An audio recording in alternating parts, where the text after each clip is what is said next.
Okay, so on the last three, the first question, what we can see is that we have a problem here that deals with pressure, volume, and temperature. We want to know what is the new pressure. That means it's changing. What kind of laws do we use if there's change? ABC. Good. We use ABC laws, not the ideal gas law. So because it's changing, I know I need to use an ABC law. And we have a temperature change. So pressure and temperature change. Okay. The volume, this is a 2-liter container, so the volume will be held constant. It'll be 2 liters at the beginning and 2 liters at the end. So which ABC gas law deals with pressure, volume, and temperature?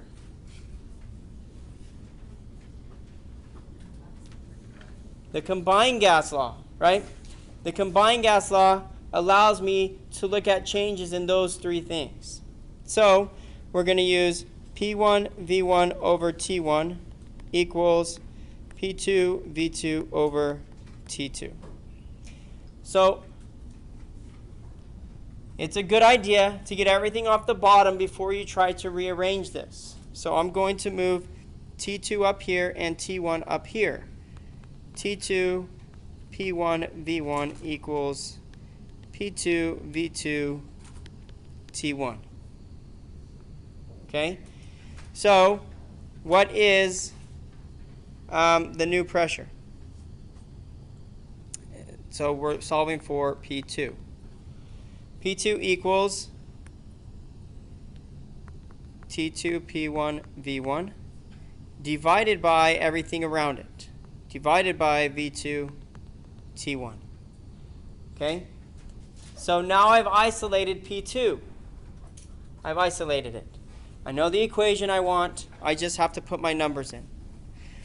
Okay, so this is my second temperature at 25 degrees Celsius. 25 degrees Celsius, is that the number I use here?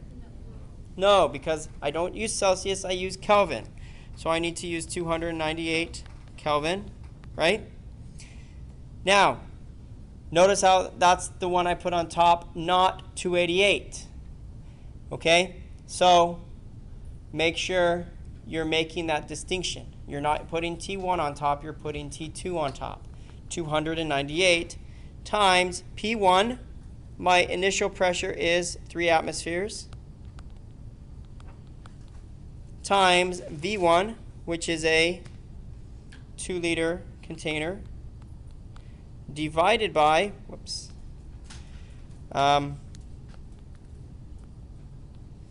divided by V2. It stays constant at 2 liters, so we're going to put 2 liters on the bottom as well. And T1, 15 degrees plus 273 gives me 288 Kelvin as the temperature. My liters cancel, my Kelvin temperatures cancel. I'm left with ATM atmospheres. So I'm going to take 298 times 3 times 2 divided by 288 divided by 2, and I get 3.1 atmospheres, right? There you guys were getting? So that is not a big change from 3 atmospheres to 3.1. The temperature didn't change all that much. So because the temperature didn't change all that much, the volume isn't going to change all that much. Or the pressure, I mean. Pressure won't change all that much. Okay. What is the pressure of a gas when it is confined to a 10-liter container at 25 degrees Celsius and has a total of 0.875 moles of helium? So we want to find the pressure. It's in a 10-liter container, 25 degrees Celsius, and moles. What law am I going to use? Good. Why? How do I know that? Okay, well, Avogadro's law deals with moles also.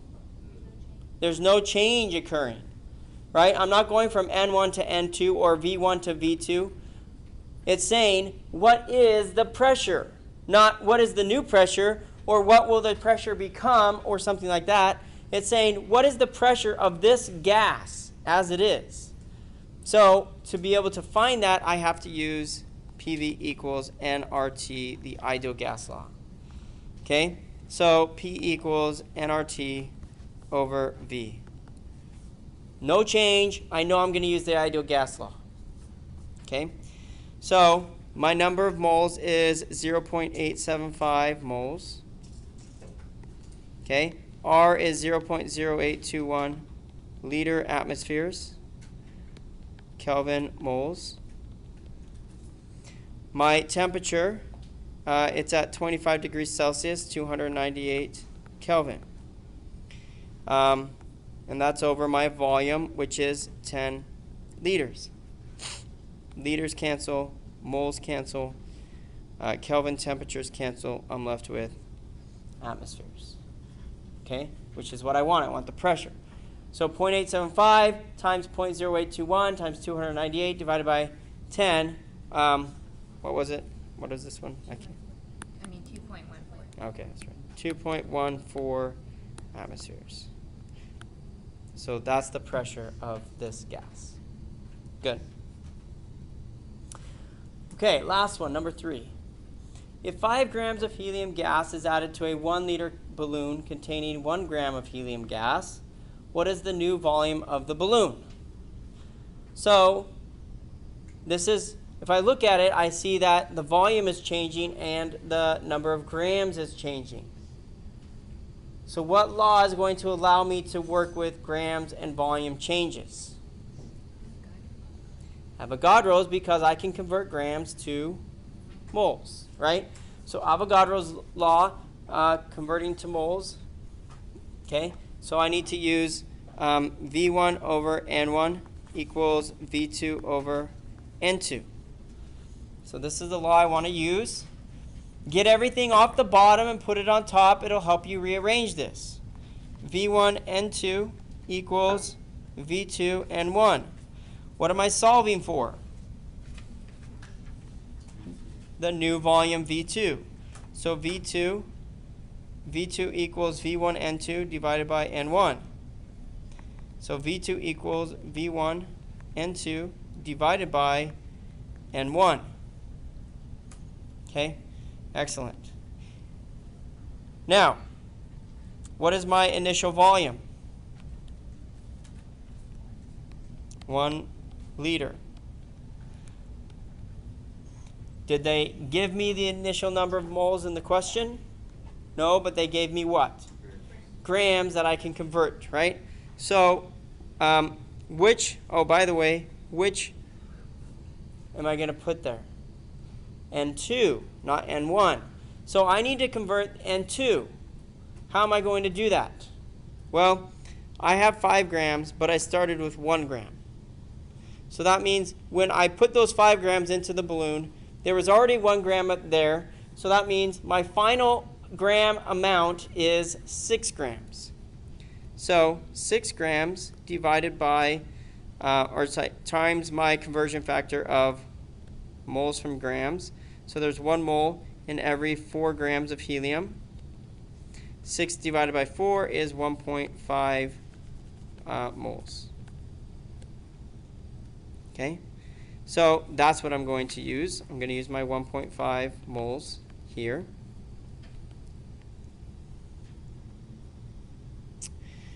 N1. What is N1? Well, I have 1 gram of helium, and I want to convert it to moles from the grams, 1 over 4 again. So this equals 0.25 moles. So divided by 0.25 moles. Okay, and the change is 6 liters, from 1 liter to 6 liters. Okay, so 1 times 1.5 divided by 0.25, I get 6. It's a difference of 6. Okay, good. So the main things, you guys, a lot of you are doing excellent on getting this equation, but some of you put this on top and this on bottom, so make sure you're being careful and vigilant about that. And then a lot of you didn't add these two amounts, 1 gram and 5 grams, to find the final volume, or final number of grams. Okay? Okay. So let's look at a few of the questions from the quiz, like I said I would do. Okay.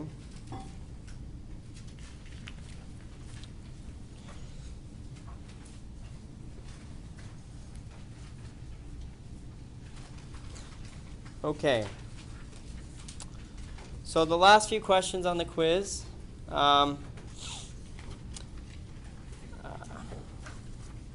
There was a question that said the reaction of X amount, in this case it's 21.77 grams of Cr2O3 with 35.86 grams of Al produced 20.0 grams of Cr. And then they wanted to know what is the percent yield for this reaction. Okay? So, the one thing that actually in this question that is actually pertinent is the percent yield. Okay? Finding the theoretical yield from two amounts that you start with is beyond the scope of this class. And so this question I'm actually going to curve and throw out. Okay? So you don't have to worry about answering this question correctly. I'm going to get rid of it. Okay? But I want to do it really quick because I want you to see the percent yield part of it. Okay? So to find a percent yield, you have to find the theoretical yield. Now, if this question had said something along the lines of the reaction of 21.77 grams of Cr2O3 with 35.86 grams of Al produced 20. If it had said something like the reaction of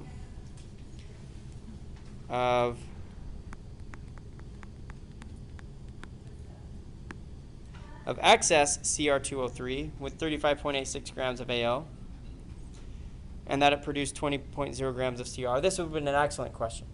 Okay? Because now we know which one to start with to find our theoretical yield. We're going to start with 35.86 grams of Al. Okay? So, I'm going to go from grams of Al to the moles of Al to the moles of the other thing, which in this case is Cr, to the grams of Cr. Okay? So I drop my units, grams of Al, moles of Al, moles of Cr, and everything cancels and I'm left with the grams of Cr. Okay? However, if I want to fill in this mole to gram relationship here. For every 1 mole of Al, there are 27 grams of Al. Now the chromium, 1 mole of chromium has 51.9, so 52 grams of chromium. Where am I going to find that next relationship? This one. Balanced chemical equation. Which is what? I don't have it, right? So, Cr2O3 plus Al. Okay, so the reaction of excess Cr2O3 with 35.86 grams of Al produced, we have chromium plus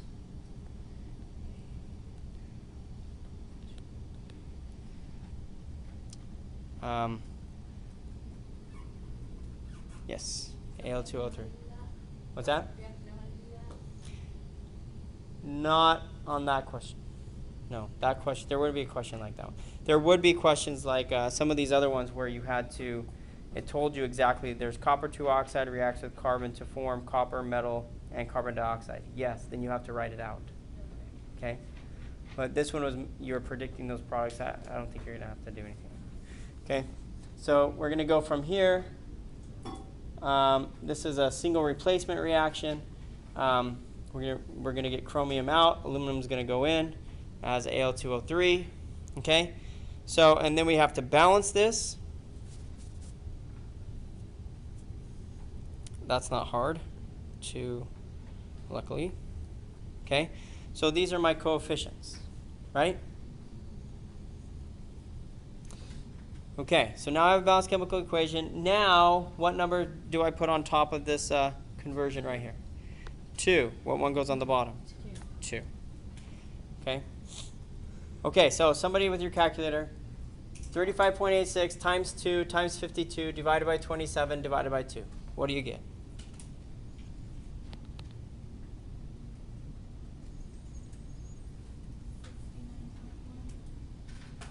$69.1. Okay, so we chose the wrong one. We should have started with the chromium, apparently. Okay, well, let's start with the chromium.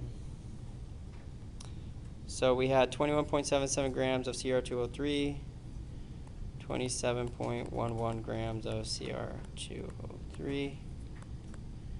Okay, and we're going to go from the grams of Cr to the moles of Cr2O3 to the moles of Cr to the grams of Cr. Grams of Cr2O3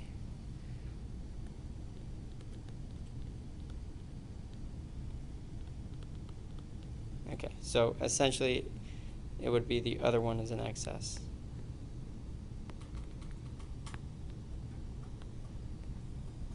So now we're going to say this one's in excess.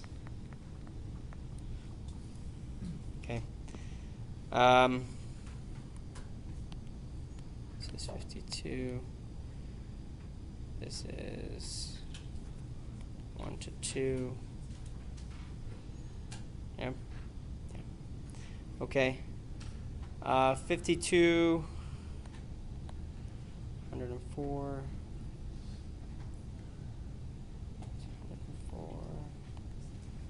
plus Not 152. 152. That's right. Okay. So you get 152. Yeah, that's 40. Okay, 48 plus 1. Good. So we have 152. So 27.11 times 2 times 52 divided by 152. What is that?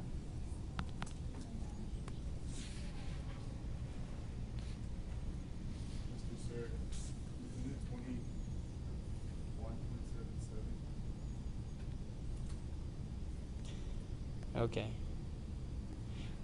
Yes, it is, Mr. Man.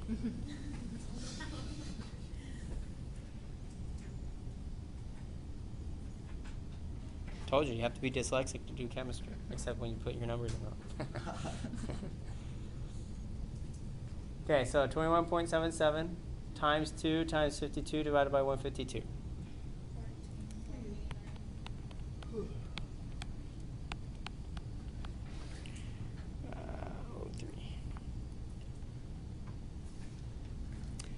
Oops, I mean of CR. Okay, so 14.89 grams of CR. So that one was obviously the limiting because it gave me the less amount. This one was in excess. It gave me too much, okay? So with my limiting reactant, the one that is not in excess, that's the one I use to find my theoretical yield. This is my theoretical yield. My theoretical yield is 14.89 grams of chromium, okay? I produced 20 grams of chromium.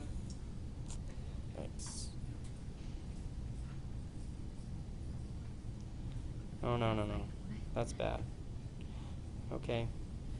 So let's change that from 20 to 12. 12 grams of chromium is my...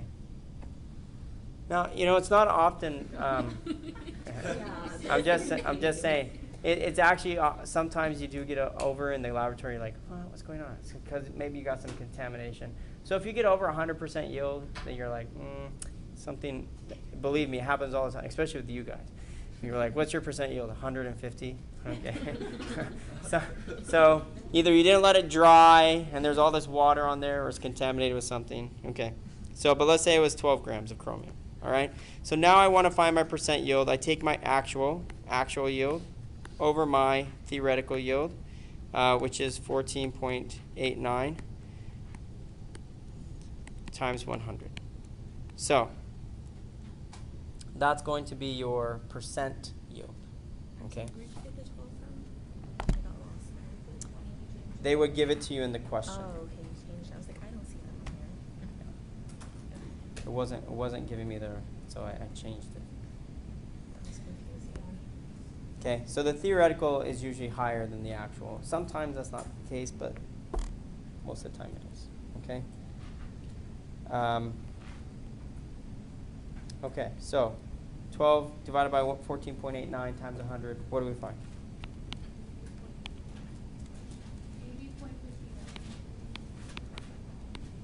80.59%. Okay? All right. So that question is not going to be kept, okay, but these other ones will. Okay, these ones are typical types of questions that I would expect you to be able to answer, okay, on the test. So let's look at the next one. Copper 2 oxide reacts with carbon. So copper 2 oxide reacts with carbon to form copper metal.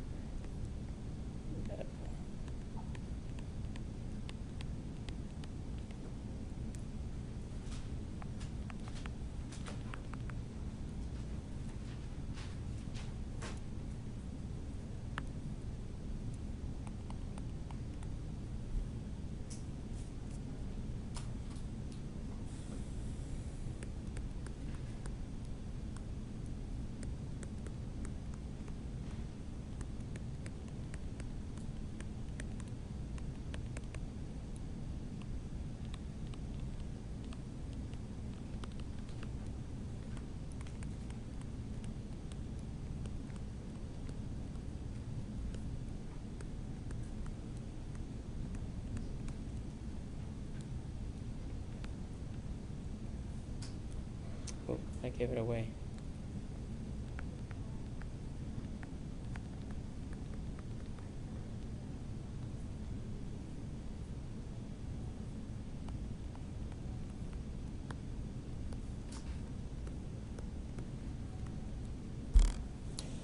Okay, so, and it does give instructions after that. It says set up this, set up the chemical equation and then balance it. Okay, so you would need to do that. All right, so copper 2 oxide reacts with carbon.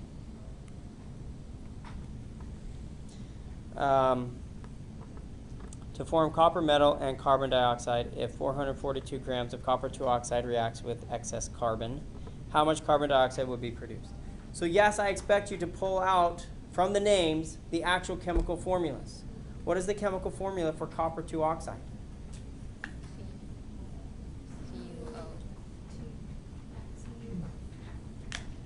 What is it?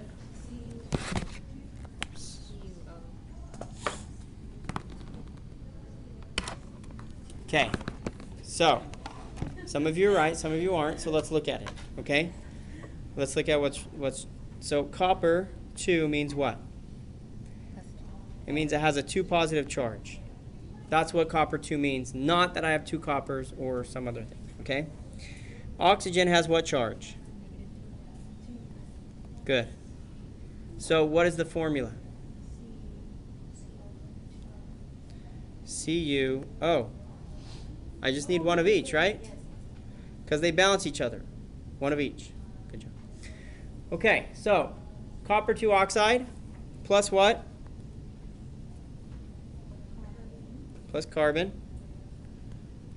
produces to form copper metal, so Cu all by itself, plus CO2. There's my equation. Okay, that's the one I want to use. Okay, so I'm starting with 442 grams of copper 2 oxide, and I am going to produce how much carbon dioxide? That's what it wants to know. Okay? Because the carbon is in excess. It would be in excess. Okay, excess carbon. Okay, so I'm going to start with my 442 grams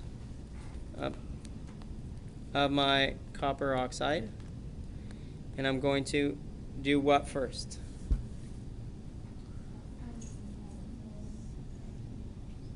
Grams to, good, grams of copper oxide, copper 2 oxide to the moles of copper 2 oxide, right? Because I want to change it from copper 2 oxide to what? Carbon dioxide, right? I can only do that in units of what? Can I do it in grams? No, I have to have it in moles. So I have to, that's the first step, right? Can we put it into moles, and then from the moles, I will be able to do what? Convert it to moles of carbon dioxide. Okay? So from the moles of copper oxide to the moles of carbon dioxide to what?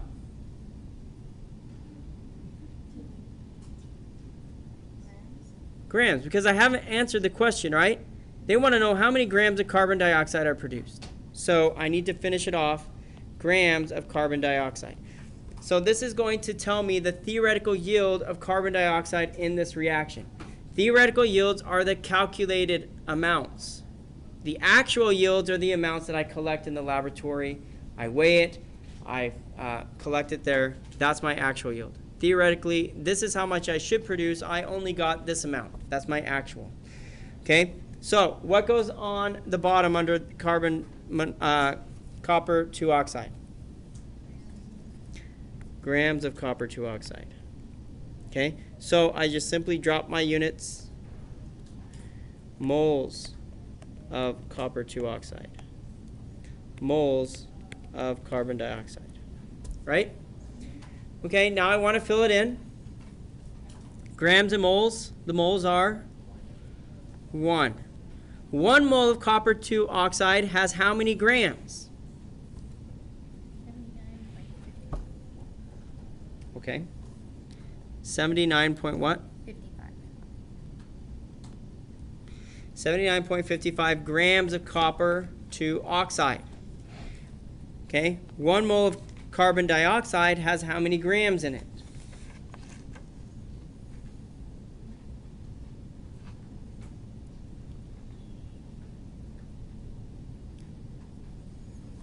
So O2, 16 times 2, 32 plus 12, 44. 44 grams of carbon dioxide in 1 mole of carbon dioxide. Okay? Moles of carbon dioxide to the moles of copper 2 oxide.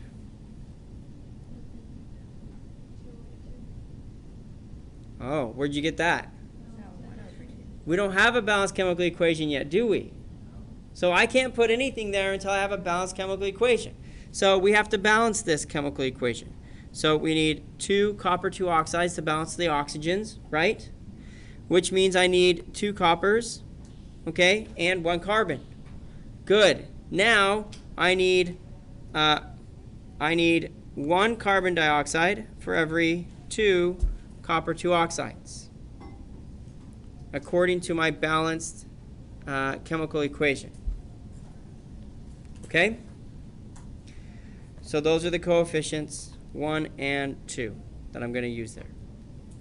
So 442 times 44 divided by 79.55 divided by 2. What is it?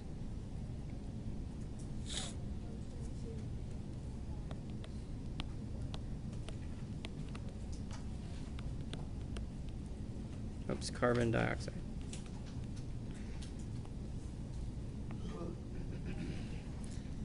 Okay.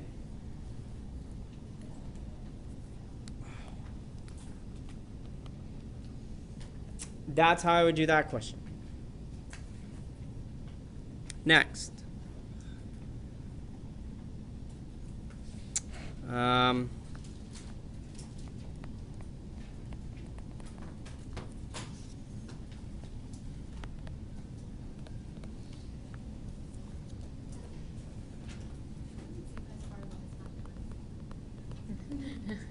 What's that? It doesn't do that part when it's not time. When it's not, oh, when your mind's working without stress. Yeah.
Okay, so here's our question.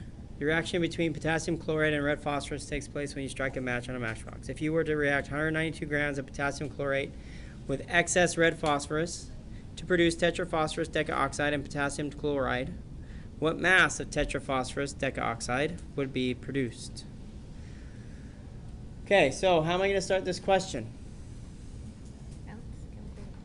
I need a chemical equation, a balanced chemical equation, right? So, what two things are reacting?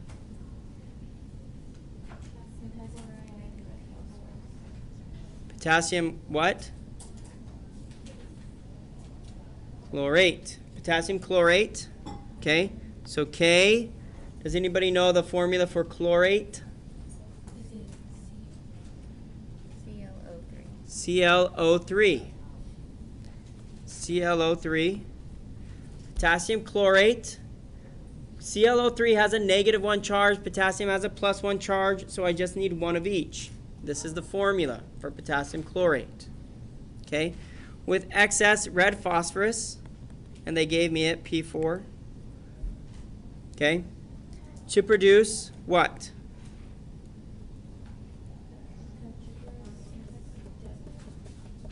Okay, what's the formula? This is easy because it tells you exactly how many of each. P4 O10. Tetraphosphorus decaoxide plus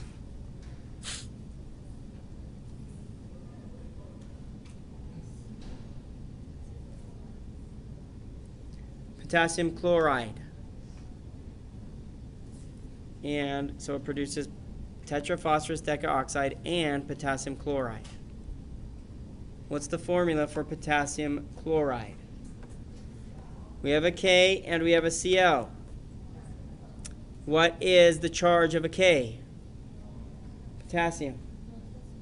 +1. What's the charge of a chlorine? -1. What's the formula? KCl. Excellent. Okay, so here's my formula. Am I ready to go? Not yet. What do I need to do? I need to balance it. So I have, let's look at our oxygens. Okay, I have 3 oxygens over here, and I have 10 oxygens over here. So if I put a 3 here, 3 times 10 is 30, and if I put a 10 here, 10 times 3 is 30 oxygens, right? So that balances those oxygens on both sides. Okay, but now my potassiums are not balanced, so I need to put a 10 here. And that gives me 10 potassiums and 10 chlorines, which is what I get here, 10 potassiums, 10 chlorines. Okay, but I have 12 phosphoruses, and I only have 4 on the other side. Put a 3 there. Now I have a balanced, whoops, thanks, come back. Now I have a balanced chemical equation. Okay, so this is my balanced chemical equation. I am starting with 192 grams of KClO3, of potassium chlorate. Okay? And I want to find what?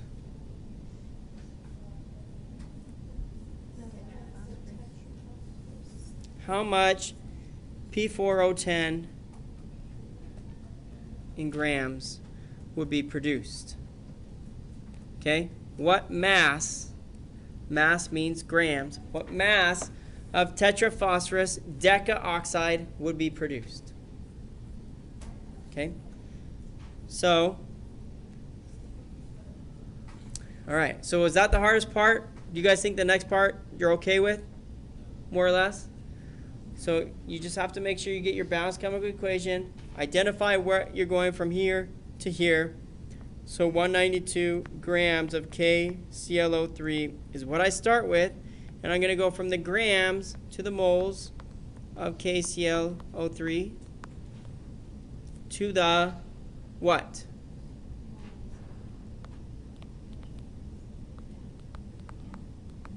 To the moles of P4O10. Have I answered the question? Nope, I got to get it to grams of P4O10 before I'm finished. So I drop my units, grams of KClO3, moles of KClO3, and moles of P4O10. Okay, so here's the question. I have it all set up correctly. All my units cancel so that I'm left with what I want. Grams and moles. How many grams of KClO3 are there in 1 mole of it?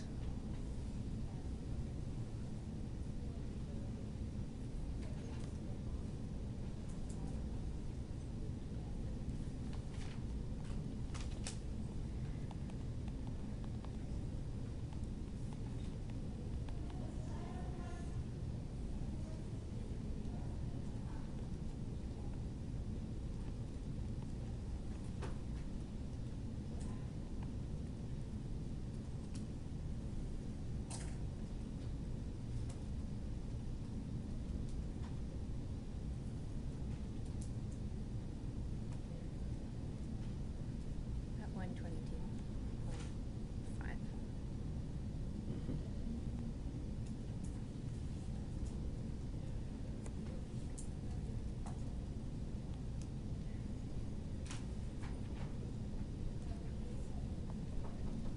Okay.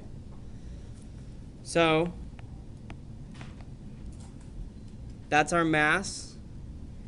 What did you guys find for the mass of P4O10?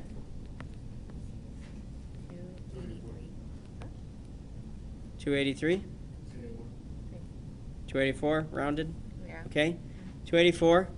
What is the mole-to-mole stoichiometric relationship here that I'm going to use? 3/10. 3 moles of P4O10 for every 10 moles of KClO3. 192 times 3 times 284 divided by 122.5 divided by 10. What do you find?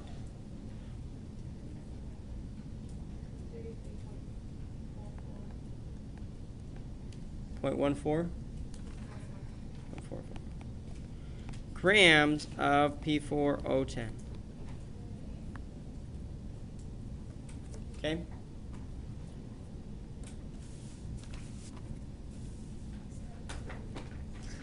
Okay, so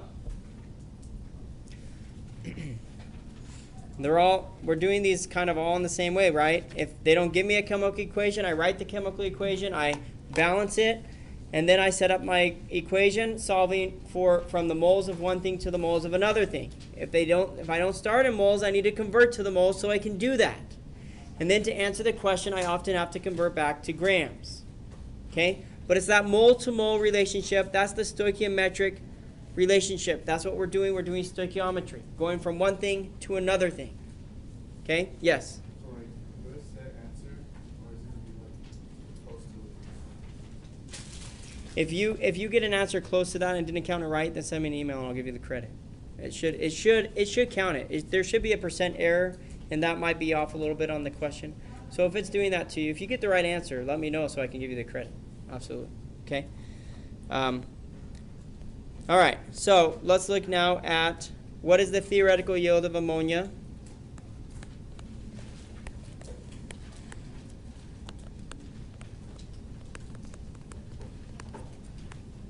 The way they were on it was another in the exam, like where you have to write it in, it's not multiple choice.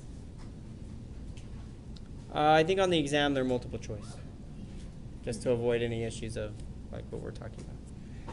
Okay? But on the homework, I like you guys to put them in there, put your answers in, because it makes you a little more nervous. Yeah. It works. Okay, so what is the theoretical yield of NH3?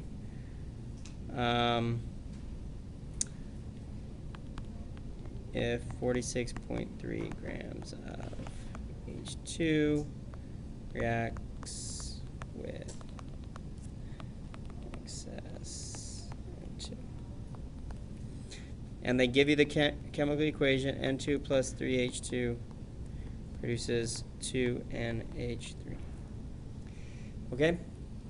So, we have 46.3 grams of this. I want to find the theoretical yield of this, of ammonia,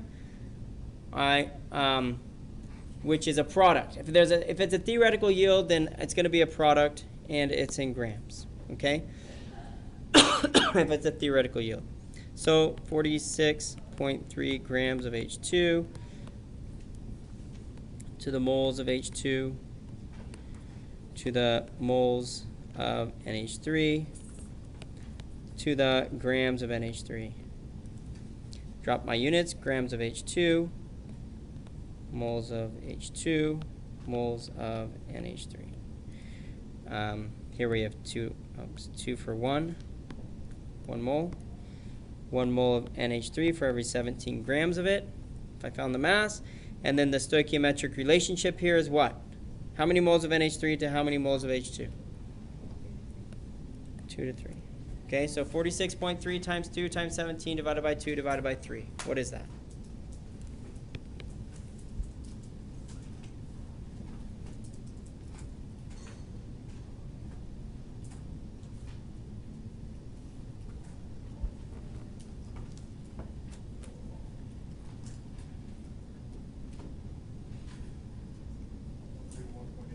Say it again. 131? I can't hear you, I'm sorry. Yeah, 131.18.